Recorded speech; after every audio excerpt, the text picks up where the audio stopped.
आप सबको जय मसीह की। मैं सर्वप्रथम परमेश्वर पिता का मैं हृदय से धन्यवाद देती हूँ। और आज मैं ये बताना चाहती हूँ कि आपके मन में सवाल उठता होगा कि अन्य भाषा क्या है? तो अन्य भाषा ऐसी भाषा है जिस भाषा को आप नहीं जानते, आपने सुना नहीं है और उस भाषा को आप बोलने लग जाते हैं परमेश्वर की सामर्थ्य से, तो हम उसको बोल सकते हैं अन्य भाषा में।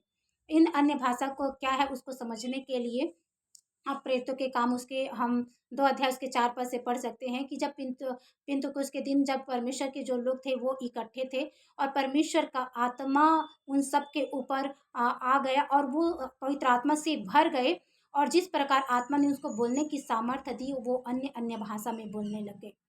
और अन्य-अन्य भाषा में बोलने लगे मतलब उस देश उस भाषा को उनको बोलना नहीं आता, उस भाषा को बोलने लगे और ये सामर्थ्य कौन दिया? परमेश्वर के आत्मा ने, पवित्र आत्मा ने उस बोलने का सामर्थ्य को दिया।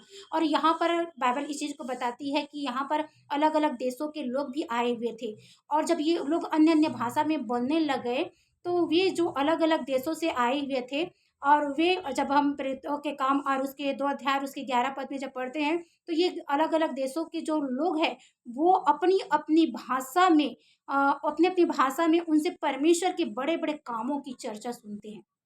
तो अन्य भाषा के द्वारा परमेश्वर भेद की बातों को भी प्रकट कर सकता है।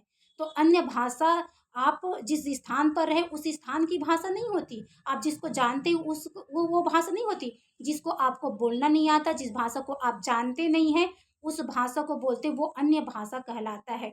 हो सकता है वो इस पृथ्वी की भाषा हो सकता है वो स्वर्गीय भाषा हो सकता है या स्वर्गदूतों की भी भाषा हो सकती है।